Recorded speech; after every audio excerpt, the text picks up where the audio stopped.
Hazrat Khalid Ibn Al-Walid, the undisputed sword of Allah. Hello and welcome back to this in-depth, comprehensive video on one of the most legendary military commanders in the entire history of Islam and the world. Today, we are going to journey back to the 7th century, into the heart of the Arabian Peninsula, the lands of the Byzantine and Sassanid empires, and the golden age of the early Muslim conquests. We will explore every single detail of the life of Hazrat Khalid Ibn Al-Walid, may Allah be pleased with him, a man who was never defeated in over 100 battles, who led armies that were often outnumbered yet always emerged victorious, who earned the title of the Sword of Allah from the Prophet Muhammad, peace and blessings be upon him, and whose campaigns changed the course of human history forever. From his pre-Islamic days as a fierce warrior for the Quraysh tribe, through his conversion to Islam after the Battle of Uhud, his role in the Ridda Wars, the conquest of Iraq and Syria, and the decisive victory at Yarmouk, we will cover every important battle, every tactical decision, every personal anecdote, every wound that marked his body, his family life, his final days, and even the emotional words he spoke on his deathbed. This is not a short clip or a summary. This is a full, detailed narrative script designed to take you through every single and tiny important detail that historical sources and authentic narrations preserve. So please, sit back, stay with me for the entire video, and prepare to be inspired, amazed, and deeply moved by the life of this great companion of the Prophet. Peace and blessings be upon him. Let us begin.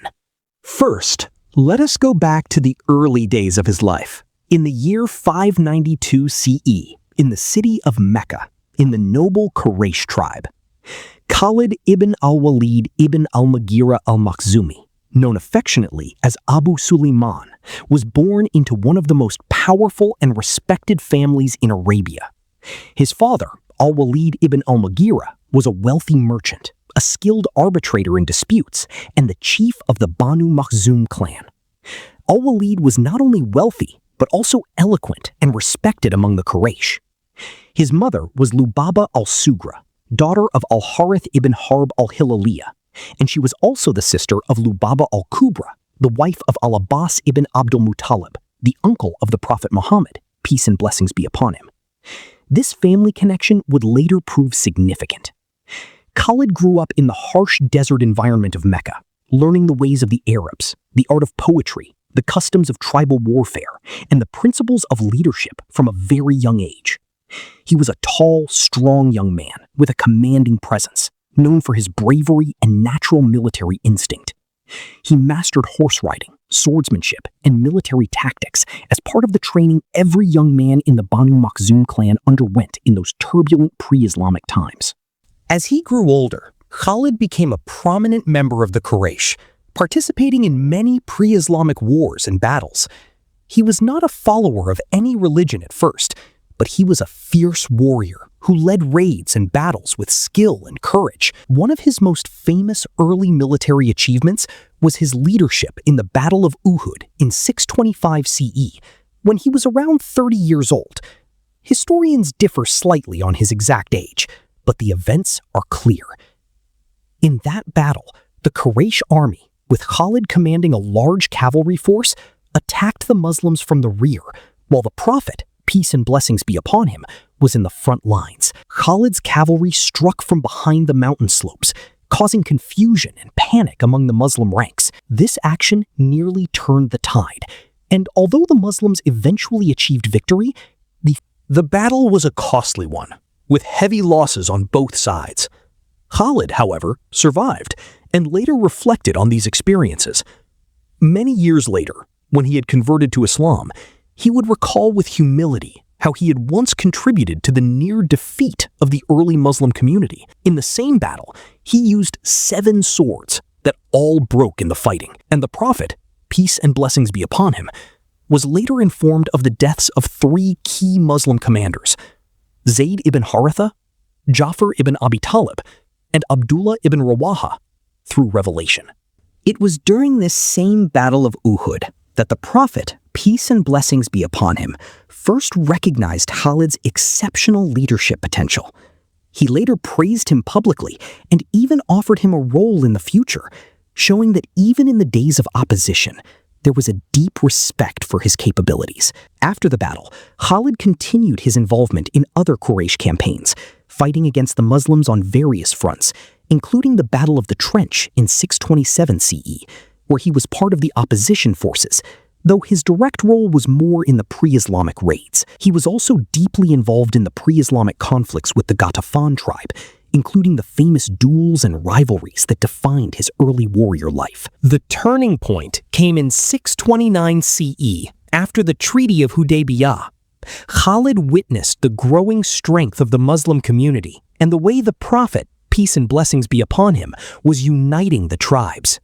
He was deeply impressed by the justice, the discipline, and the faith of the Muslims. One day, while sitting in the house of his aunt, al-Mumineen, Maymuna bint al-Harith, one of the wives of the Prophet, peace and blessings be upon him, he overheard a young boy reciting verses from the Quran about the message of the Prophet. He was so moved that he immediately sought out the Prophet, peace and blessings be upon him, and accepted Islam. His conversion was one of the most pivotal moments in early Islamic history, as it brought a highly skilled and respected commander into the fold of the Muslims. The Prophet, peace and blessings be upon him, accepted him warmly, and from that day onward, Khalid became a devoted servant of Allah and his messenger. Now, let us move to the first battle in which Khalid fought as a Muslim, the Battle of Mu'tah in 629 CE. Near the borders of Syria. This was the first major campaign against the Byzantine Empire, which had allied with the Romans and was supporting the forces opposing Islam. The Muslim army, led by the Prophet, peace and blessings be upon him, consisted of about 18,000 to 20,000 soldiers, including regular troops and Bedouin allies. 3 successive commanders, Zayd ibn Haritha, Ja'far ibn Abi Talib, and Abdullah ibn Rawaha, were martyred one after another. The Prophet, peace and blessings be upon him, then appointed Khalid ibn Al-Walid as the 4th commander. Khalid, with his vast experience from pre-Islamic battles, immediately took charge. He reorganized the army, placed the archers in a strong defensive position, and coordinated the withdrawal in a brilliant fighting retreat. Although the Muslim forces suffered heavy casualties, including many martyrs, they managed to escape without being completely destroyed. This was a masterclass in leadership and tactics under extreme pressure. The Prophet, peace and blessings be upon him, was so pleased that he bestowed upon Khalid the title Saifullah, the sword of Allah, which became his eternal epithet and a symbol of divine favor and unmatched military brilliance. He said, "Khalid has taken the banner, and he is a sword from the swords of Allah." This victory, though not a total rout, was a strategic success that boosted the morale of the Muslim army and set the stage for future conquests. He also participated in the Conquest of Makkah, the Battle of Hunain, and the expedition to Jandal during the Prophet's lifetime, where he commanded forces effectively. After the death of the Prophet, peace and blessings be upon him, in 632 CE, a new chapter began with the Ridda Wars, or the Wars of Apostasy. Abu Bakr, may Allah be pleased with him, the first caliph, faced the immediate challenge of tribal rebellions and false prophets claiming prophethood across Arabia. Khalid ibn Al-Walid was appointed by Abu Bakr to lead the campaign in Najd and the Yamama region to suppress the rebels and bring the tribes back into the fold of the Muslim Ummah. His first major engagement was the Battle of Buzaka in 632 CE against Tulayha, a rebel leader who had claimed prophethood and gathered a large following from the Ghatafan tribe. Although the initial assault was fierce and some Muslims were martyred, Khalid skillfully maneuvered his forces, rallied them, and achieved a decisive victory. Tulayha was killed in battle, and his army was shattered. This victory was crucial in unifying the Arabian Peninsula.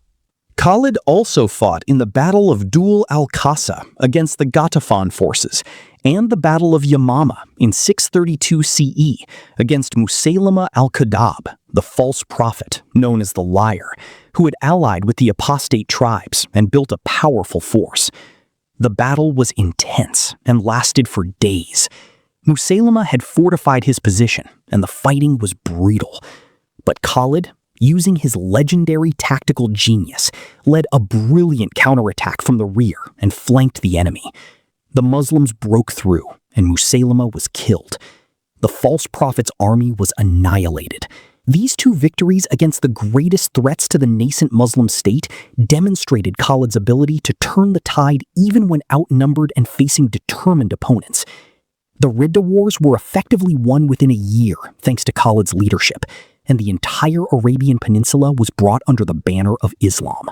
Now, we enter the campaigns against the mighty Persian and Byzantine empires, which were exhausted from their long wars with each other, but still formidable. In 633 CE, Abu Bakr appointed Khalid as the supreme commander of the Muslim armies marching into Iraq. This was the beginning of the rapid conquest of Sasanian Persia. Khalid's first major battle was the Battle of Dhat al-Salasil, also known as the Battle of the Chains, fought in the deserts of Iraq. The Persian army, led by Hormuzan, was vast and well-equipped. However, Khalid's forces, though fewer, used brilliant desert tactics. He employed mobility, surprise attacks, and psychological warfare. The Persians were struck by sudden raids from hidden positions, and the name Dhat al-Salasil, the Battle of the Chains, comes from the fact that the Muslim forces had to fight through chains of Persian outposts and fortified positions. Khalid's army inflicted heavy casualties and forced the Persians to retreat. It was a tactical masterpiece that opened the path into Iraq. From there, the campaign moved to the Battle of Nahr al-Mara, the Battle of the River, in 633 CE. The Persians had regrouped, and the two armies clashed along the banks of a river. The fighting was fierce, with the Persians using elephants and heavy cavalry, but Khalid again outmaneuvered them through flanking maneuvers and relentless attacks. The Persian forces suffered a crushing defeat, and the Muslim army crossed into Persian territory with ease. The next major engagement was the Battle of Ullays, or the Battle of the River of Blood, in 633 CE. This was one of the bloodiest battles of the campaign. The Persians had prepared a strong defensive position, with towers and archers. The river was literally stained red with blood. Yet, Khalid's disciplined Muslim army, supported by Bedouin allies, broke through the Persian lines. The victory here was decisive, and it boosted the morale of the troops enormously. Following that, the Muslims besieged and captured the city of Al-Hira in 633 CE, a major Persian stronghold. Khalid's forces laid siege to the fortified city, and after some initial resistance, the Persians surrendered. Al-Hira fell without a prolonged siege, and the route into the heart of Persia was open. Next came the siege of Al-Anbar, known as the Battle of the Eyes, in 633 CE. Al-Anbar was a well-fortified city with strong defenses. The Persian defenders resisted fiercely, but Khalid used innovative siege tactics, including psychological pressure and coordinated assaults. The city fell, and the Persian garrisons were eliminated. Then, the Battle of Ain al-Tamr, the fortress of the monks, in 633 CE. The Persians had prepared a strong defensive position with towers and archers. Khalid launched a surprise assault under cover of night or with careful planning, and the fortress was captured. The Muslims broke the Persian hold on the southern Euphrates region. Khalid also led the campaign against the Arabian tribes allied with the Persians, including the Battle of Damat al-Jandal in 633 CE. Here, he faced a coalition of local tribes and Persian auxiliaries. With a small but highly motivated force, he used rapid marches and surprise attacks to defeat them. The triple night raids mentioned in some accounts, where his forces struck the enemy at night multiple times, further demoralized the opposition. He also fought the Battle of Walaja and the siege of Ain al-Tamr in sequence, expanding his conquests step by step. The climax of the Iraqi campaign came in 634 CE with the Battle of Firaz against a combined Persian and Roman army. This was a massive engagement with tens of thousands on each side. The Persians, fresh from their earlier victories, were confident. But Khalid, always the underdog, once again used brilliant strategy. He lured the enemy into a position where he could attack from the flanks and rear. The Muslims achieved a stunning victory, and the combined forces of Persia and Rome were routed. This battle secured the Muslim control over much of Iraq. Now, we shift to the conquest of Syria, the Byzantine heartland. In 634 CE, Khalid was appointed to lead the campaign against the Byzantine Empire, which had also been weakened by its long wars. The first major battle was the Battle of Ajnadayn in 634 CE. The Byzantine army, led by Emperor Heraclius's forces, was large and well-organized. But Khalid's tactical genius prevailed. He used terrain cleverly, positioned his forces, and executed a surprise counterattack. The Byzantines were defeated, and the path to Damascus was cleared. Next came the Siege of Basra in 634 CE, a heavily fortified city. The defenders, including Christian and Arab allies, resisted strongly. Khalid laid siege, used artillery and psychological warfare, and eventually forced the city to surrender. The fall of Basra was a major blow to Byzantine control in the region. Then, the Battle of Fahl in 634 or 635 CE, where the Byzantines made their last stand before Damascus. Though the details are sparse, Khalid's forces achieved a decisive victory here as well. The Byzantine army was shattered, and the way was open. The Siege of Damascus in 634-635 CE was one of Khalid's longest and most complex campaigns. The city was defended by a large Byzantine garrison and its allies. Khalid's army, though smaller, maintained a tight blockade, cutting off supplies. He negotiated with the local population, offering security in exchange for surrender, and eventually, the city fell peacefully. This was not just a military victory, but also a strategic one that minimized bloodshed and won the support of the local Christians. From there, he led the Battle of Marj al-Dibaj in 634 CE and the Battle of Marj al-Rum in 635 CE, defeating Byzantine reinforcements. The turning point of the entire campaign was the Battle of Yarmouk in 636 CE, fought along the Yarmouk River in what is now Syria. The Byzantine forces, under Emperor Heraclius himself, numbered around 100,000 to 120,000 soldiers, including elite units, Arab allies, and even some Gokturk mercenaries. In contrast, Khalid's Muslim army was estimated at around 20,000 to 40,000, many of them Bedouin cavalry and infantry. This was one of the most lopsided battles in history, yet it became a legendary victory due to Khalid's unmatched strategic brilliance. On the eve of the battle, the Muslim army faced a severe shortage of supplies and was surrounded by the vast Byzantine host. Khalid, known for his calm and decisive leadership, did not panic. He arranged his troops in a defensive formation, using the terrain of the riverbanks and hills to his advantage. He ordered his cavalry to strike the enemy at night in surprise raids, causing panic among the Byzantines. He also employed psychological tactics, sending messages to the Byzantine commander suggesting surrender, which demoralized them further. The next day, the Muslims launched a coordinated attack. Infantry held the center, while cavalry executed brilliant flanking maneuvers. The Byzantines, caught off guard, broke ranks and fled. The battle lasted for several days, with the Muslims eventually achieving a total victory. Thousands of Byzantine soldiers were killed, and the entire force was destroyed. The empire that had dominated the region for centuries collapsed in a matter of hours. This victory opened the entire Levant, modern-day Syria, Jordan, Lebanon, and parts of Palestine, to Muslim control. It was Khalid's crowning achievement and one of the greatest military victories of all time. After Yarmouk, Khalid continued his campaigns. He led the siege of Emesa, Homs, in 637-638 CE, where the Byzantines resisted fiercely but eventually surrendered. Then came the siege of Aleppo in 637 CE, a strong fortress city.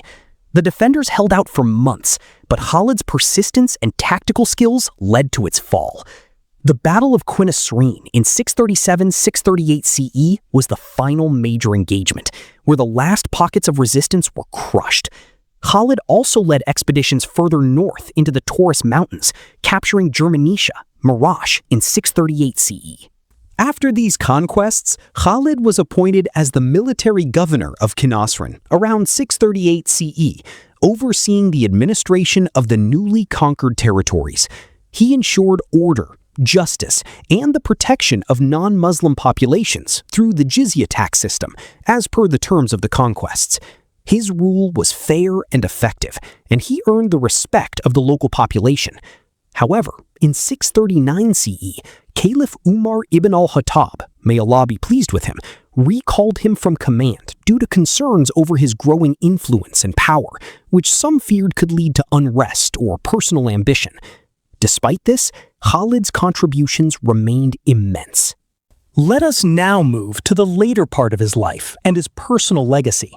Khalid ibn Al-Walid had a long and distinguished career, fighting in over 100 battles, yet never suffering a single defeat. He was a master of strategy, always relying on superior tactics, terrain, mobility, and above all, the trust of his soldiers and the support of Allah. His personal life was also rich with family. He was married to several women, including Asma bint Anas ibn Mudrik and Layla bint al-Minhal.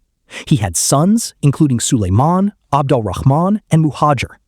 One of his notable family connections was his sister Khawla bint al-Azwar, may Allah be pleased with her, who was also a fierce warrior and fought alongside him in battles, demonstrating the strong tribal spirit of the family. His nephew and son-in-law, Safwan ibn Umayyah, was initially an opponent, but later converted and fought with the Muslims. Khalid was known for his generosity, his knowledge of the Quran and the Sunnah, and his deep faith. He was not just a great general, but also a pious man who lived according to Islamic teachings. He participated in the conquest of Mecca, the Battle of Hunain, and the demolition of the Al-Uzza idol, as ordered by the Prophet, peace and blessings be upon him. One of the most touching anecdotes from his life is his death in 642 CE. Despite a life filled with wounds from countless battles, he was reported to have been struck hundreds of times by swords, arrows, and spears across his body. Khalid never fell as a martyr on the battlefield. Instead, he passed away peacefully in his bed, either in Medina or in Homs. On his deathbed, he was asked why he had not died in battle like so many of his comrades. He replied with deep emotion and humility, "All the battles I fought left my body scarred with wounds and stabs everywhere. Yet here I am, dying in bed, as if I had never witnessed war before." He then asked his companions not to rest even after his death, saying that the cowards should not have peace while he had not yet achieved martyrdom. This showed his selflessness and his constant focus on the cause of Islam rather than personal glory. He left behind a legacy of undefeated victories that inspired generations. The people of the conquered lands often called him the Sword of Allah and respected him greatly. His campaigns led to the establishment of the Umayyad Caliphate and the spread of Islam across 3 continents.